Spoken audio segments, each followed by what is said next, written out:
Here is a practice test for you.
Basically, we need to find moment of force.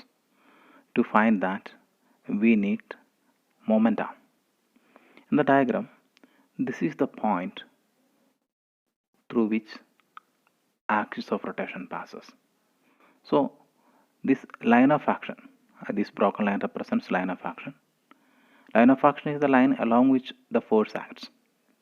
So, we need the perpendicular distance of this line of action from the axis of rotation. First of all, we have to see whether this angle is 90 degree. To find that, they have given one more data, that is the length of the spanner, that is 0.20 meter, that is equal to 20 centimeter. When you look at the diagram, you will understand the numbers 16, 12 and 20 are Pythagorean triplets. That means 12 squared plus 16 squared is equal to 20 squared.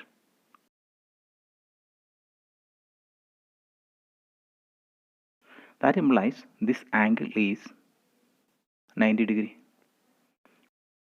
Converse of Pythagoras theorem, you know that. So this is nothing but the perpendicular distance of line of action from the axis of rotation. So the expected answer is 10 Newton multiplied by 0.16 meter. Both the bodies are having the same mass, and first body is moving with the velocity of 2 meter per second, and second body with the velocity of 3 meter per second. So kinetic energy of first body is represented by the letter K1, and kinetic energy of second body is represented by the letter K2. Well, what you have to find is the ratio between the kinetic energies. What's our knowledge? We know that kinetic energy K is equal to half mv squared. But in this case, this part, half multiplied by m, that's a constant, because mass is same for both the bodies.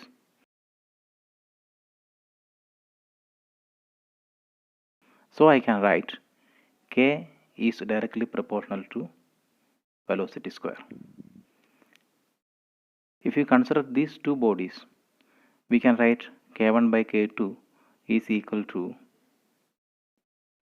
V1 squared by V2 squared. Or I can write V1 by V2 the whole squared. Substituting the values, we will get 2 meter per second divided by 3 meter per second the whole squared. Units will get cancelled and we get 4 by 9. So the expected answer is 4:9. So there are three classes of levers. In class 1 lever, fulcrum is in between load and effort. In class 2 levers, a load is in between fulcrum and effort. In class 3 levers, effort is in between fulcrum and load. You know that mechanical advantage of a lever is given by effort arm divided by load arm.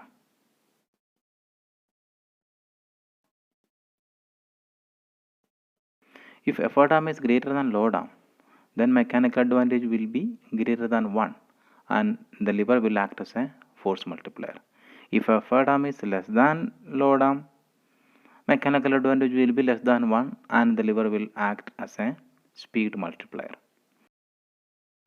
When you take this class 2 lever, effort arm is greater than load arm. See the diagram?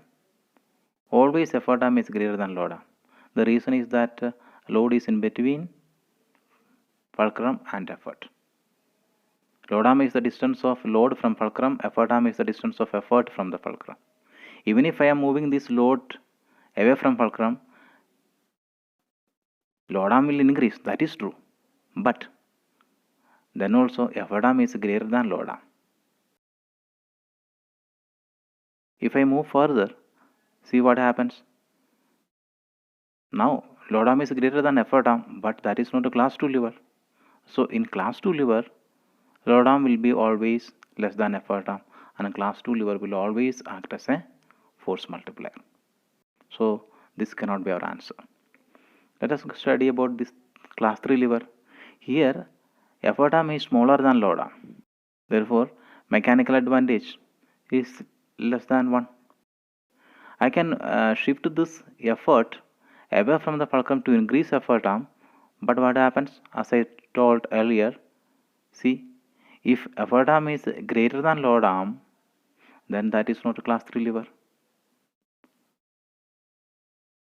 So here effort arm is always less than load arm and mechanical advantage will be less than 1.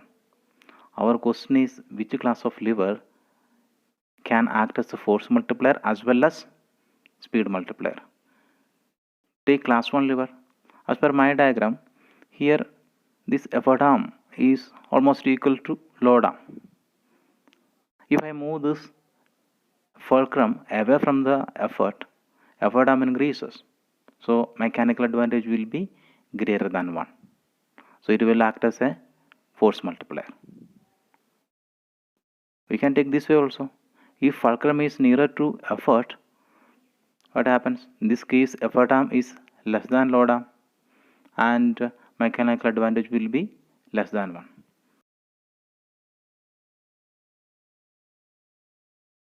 That means class 1 lever can act as both force multiplier and speed multiplier. So our expected answer is class 1. Let us consider the mean position of a simple pendulum. Tension is in the upward direction, and if you imagine pendulum is moving towards left, the angle between displacement and tension is 90 degree. So work is not done. You take one intermediate position of the pendulum. Tension is along the string, and in this case also displacement is normal to the direction of tension. Take another case. Here also displacement is normal to the direction of tension. So work done by a force is 0 if the displacement is normal to the force. So in this case work is not done.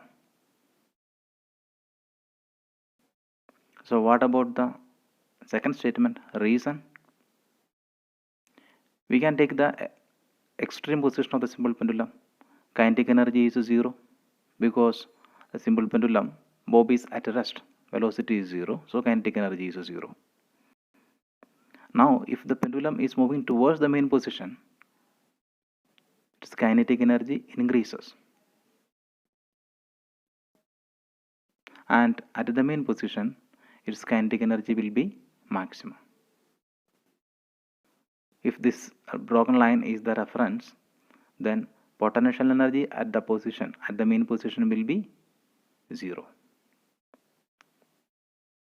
So kinetic energy of the pendulum at extreme position is 0 and potential energy at the extreme position is not 0, that will be maximum value. Actually, we must represent this potential energy by the letter U. Well, so the total mechanical energy, I mean kinetic energy plus potential energy, will be a constant in the case of an oscillating pendulum. That means mechanical energy is conserved in the case of an oscillating pendulum. So both the statements, assertion and reason, are correct, but the reason is not an explanation of the assertion.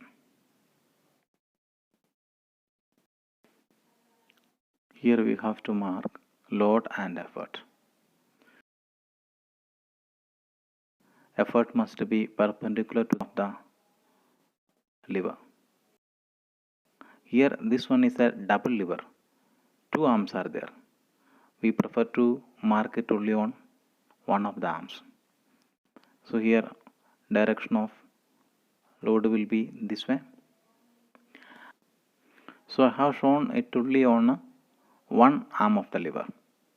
If you wish to show in the other arm, it is possible, but remember, load and effort must be marked on that arm itself. See, load will be this way and effort will be in the opposite direction, like this. Always remember, you have to mark load and effort on the same arm. So here is the answer.